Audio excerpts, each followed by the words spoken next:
Subject. அதே மாதிரி அவர்கள் இன்னொரு கொள்கை நிலைப்பாடு எடுத்திருக்கிறார்கள். ஒரு அச்ச உணர்வை மக்கள் மத்தியில் ஏற்படுத்தி இருக்கிறாங்க. அது என்ன அப்படின்னா, இன்னைக்கு மதவாத சக்திகள், பாசிஸ்டுகள் நம்மை ஆண்டக்கூடாது. அவங்க எங்க இருக்காங்கன்னு கேள்வி கேட்டா பதில் சொல்ல மாட்டாங்க. பாஜக தமிழ்நாட்டுக்குள்ள வந்துடக்கூடாது, அதற்காக நீங்கள் திராவிட முன்னேற்ற கழகத்திற்கு வாக்கு செலுத்த வேண்டும் என்ற ஒரு கண்காணி வேடத்தை இன்றைக்கு மண்ணிலே ரொம்ப சிறப்பாக அரங்கேற்றி வருகிறது திராவிட முன்னேற்ற கழகம். என்ன என்ன என்ன பாஜக வந்துரும், என்ன பாஜக வந்துரும்? கடந்த முறை 2021 தேர்தல்ல 20 இடத்துல தான் போட்டியே போட்டுச்சு பாஜக. 20 இடத்துல போட்டி போட்டு 4 இடத்துல வெற்றி. இதை விடுங்க, இதற்கு முன்பு முதலாக தமிழ்நாட்டு மண்ணில் பாஜக உள்ள வருவதற்கான காரணம் யாரு? இதே திராவிட முன்னேற்ற கழகம் தான். ஐயா நல்லகண்ணா என்கின்ற மனிதரை தோற்றடித்த பெருமை யாரை சேரும் என்று அன்பார்ந்த சமூகத்துக்கு தெரியுமா? அதுவும் இந்த திராவிட முன்னேற்ற கழகத்துக்கு தான் சேரும். பாஜகவை எதிர்க்கிறோங்கிற வேடத்தை இட்டு இன்னைக்கு எல்லா பாஜக கொண்டு வரக்கூடிய நாசகர திட்டங்களையும் சிவப்பு கம்பளம் விரித்து பின்வாசல் வழியாக தமிழ்நாட்டுக்குள்ள வேறென்று வைத்தது இந்த திமுக என்று சொன்னால் அது மிகையாகாது.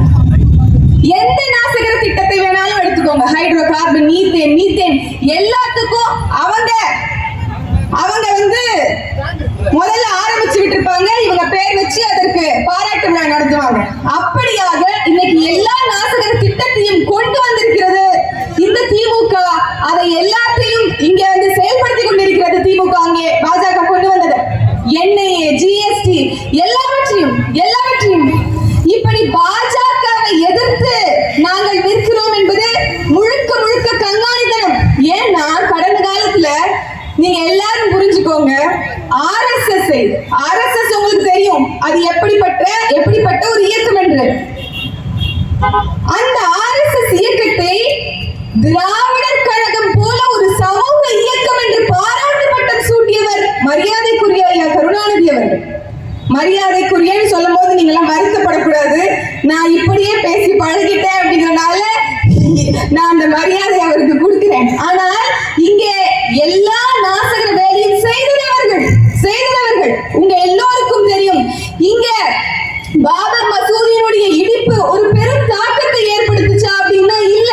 கட்டாயம் 1949 இன்னைக்கு இஸ்லாமிய சமூக மக்கள் காங்கிரஸை ஒரு சிறந்த எதிர்கட்சியாக அவர்களுடைய மார்க்கத்துக்கு ஒரு காவலர்களாக எண்ணிக்கொள்கிறார்கள் அப்படின்னு சொன்னா அது மிகையாகாது. அப்படி காங்கிரஸை எண்ணக்கூடிய மக்களுக்கு நான் ஒண்ணு சொல்றேன். 1949 முதல்ல ராமர் சிலையை கொண்டு போய் பாபர் மசூதிக்குள்ள வைத்ததே இந்த காங்கிரஸை சார்ந்த என் நேரு அவர்கள்.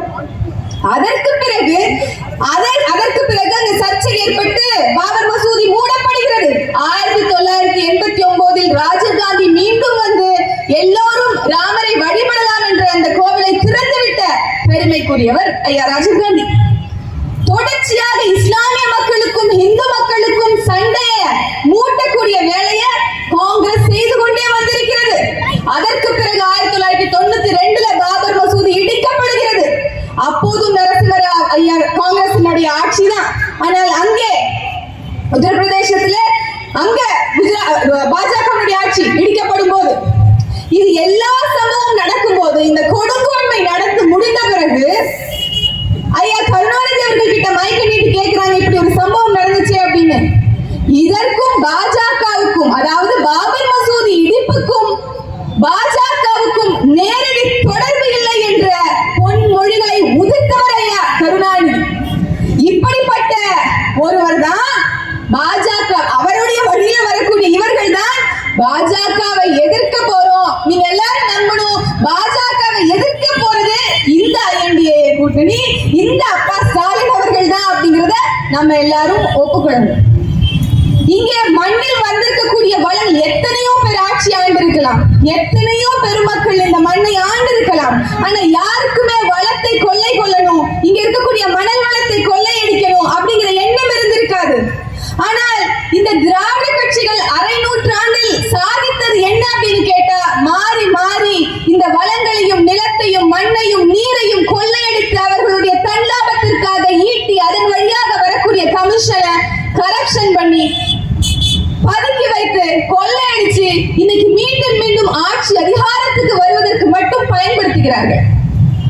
இப்படிப்பட்ட ஒரு ஆட்சி முறை நமக்கு அவசியமா? இன்னைக்கு என்ன சொல்றாங்க?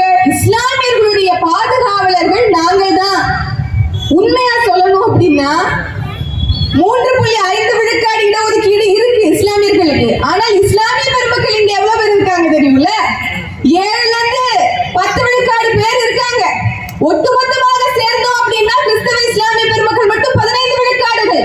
அப்போ இவர்கள் ரொம்ப சேஃபா, ரொம்ப அழகா அவர்கள் அமர்ந்திருக்கக்கூடிய இடம் யார் தந்தது?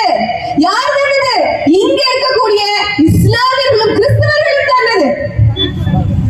ஆனால் அந்த இஸ்லாமியர்களையும் கிறிஸ்தவர்களையும் எப்போதும் ஒரு அச்ச உணர்வோட வச்சுக்கணும், அச்சத்திலே வச்சுக்கணும், பயத்திலே வச்சுக்கணும்.